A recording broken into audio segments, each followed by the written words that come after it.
आप तक उर्दू न्यूज में आपका खैर मकदम है। मैं मोहम्मद शाहिद अहमद तवक्कल।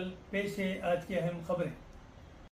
बीजेपी पार्टी जिले आदिलाबाद की जानिब से बाबा साहेब अम्बेडकर की 134वीं यौम पैदाइश तकरीब का बड़े जोर व शोर के साथ इनेकाद MP जी नगेश और रुकन असम्बली पायल शंकर की क़यादत में अमल में लाया गया। इस मौके पर अम्बेडकर के मुजस्समे पर गुलाह अक़ीदत पेश करते हुए दोनों कायदीन ने खराज तहसीन पेश किया। इस मौके पर बीजेपी पार्टी कायदीन और कारकुनों की कसीर तादाद मौजूद थी।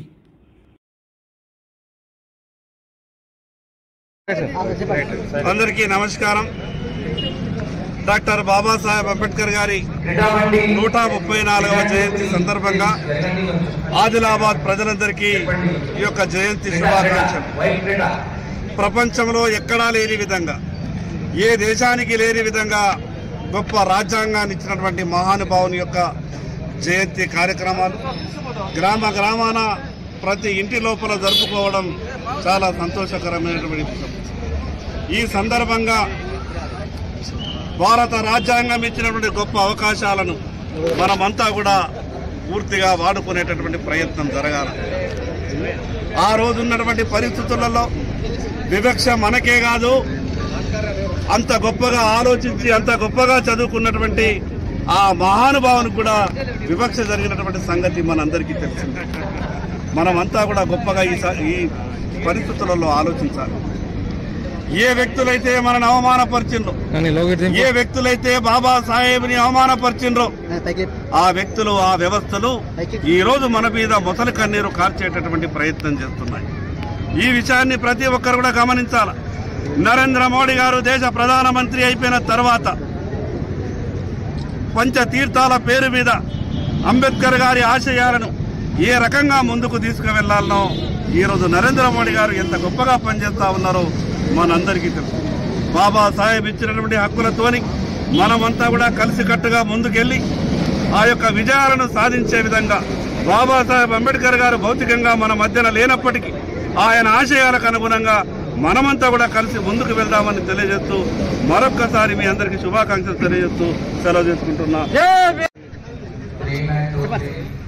డాక్టర్ బాబాసాహెబ్ అంబేద్కర్ 134వ జయంతి సందర్భంగా ప్రజలందరికీ, ముఖ్యంగా ఉమ్మడి ఆదిలాబాద్ జిల్లా ప్రజలందరికీ ప్రత్యేకంగా శుభాకాంక్షలు అర్పిస్తూ, ప్రపంచ మేధావి, ప్రపంచంలోనే ఒక ప్రజాస్వామ్య వ్యవస్థని, పెద్ద ప్రజాస్వామ్య వ్యవస్థ ఎక్కడ ఉంది అనంటే అది భారతదేశంలో। ఆ భారతదేశానికి పెద్ద ప్రజాస్వామ్య వ్యవస్థని ఇచ్చినటువంటి ఆ మహానీయుడు, ప్రపంచ మేధావి డాక్టర్ బాబాసాహెబ్ అంబేద్కర్ గారు వారి జయంతిని మరొకసారి మీ సందర్భాన శుభాకాంక్షలు చెప్తూ,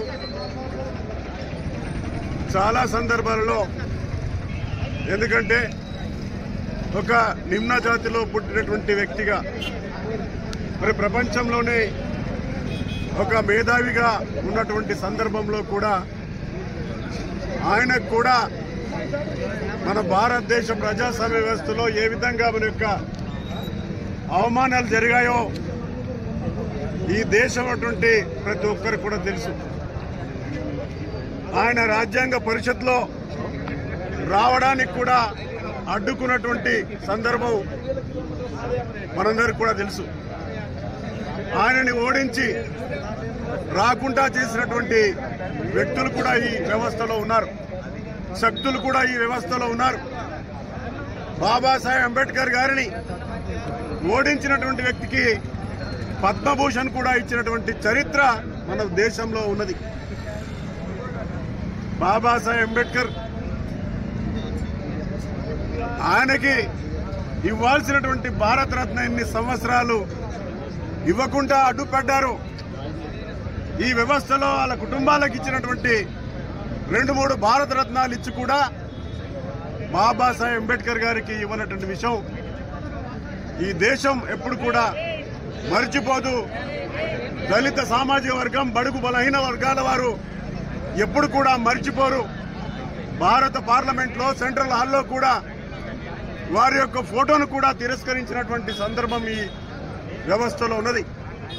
దాన్ని ఎవరు అడ్డుకున్నారో ఈ దేశ ప్రజానీకం, ముఖ్యంగా బడుగు బలహీన వర్గాల వారు ఆలోచించాలని చెప్పేసి సందర్భంగా నేను గుర్తు చేస్తూ, ఎందుకంటే ఇందాక చెప్పినట్టుగా దీంట్లో అనేకమైన మోహాలో కావచ్చు, బాంబేలో కావచ్చు, లండన్లో కావచ్చు, లేకపోతే ఢిల్లీలో కావచ్చు, ఎక్కడికైతే బాబాసాహెబ్ అంబేద్కర్ గారు తను నివాసం చేసిన, చివరికి బాబాసాహెబ్ అంబేద్కర్ గారు అంతిమంగా పరవదించిన తర్వాత కూడా ఏ విధంగా అవమానాలు జరిపించారో తెలుసు. కాబట్టి ప్రతి ఒక్కరం కూడా మనం జాగ్రత్తగా ఉండాలని, మొసలు కన్నీరు కార్చే వాళ్ళకి జాగ్రత్త మనం ఉండాలని చెప్పేసి కోరుతూ, మరొక్కసారి బాబాసాహెబ్ అంబేద్కర్ యొక్క ఆశయాల్ని కృషి చేయడం కోసం ఈరోజు దేశ ప్రధాని నరేంద్ర మోడీ గారు భారతీయ జనతా పార్టీ కృషి చేస్తుందని చెప్పేసి సందర్భంగా తెలుస్తూ మరొక్కసారి శుభాకాంక్షలు అర్పిస్తా ఉన్నాం.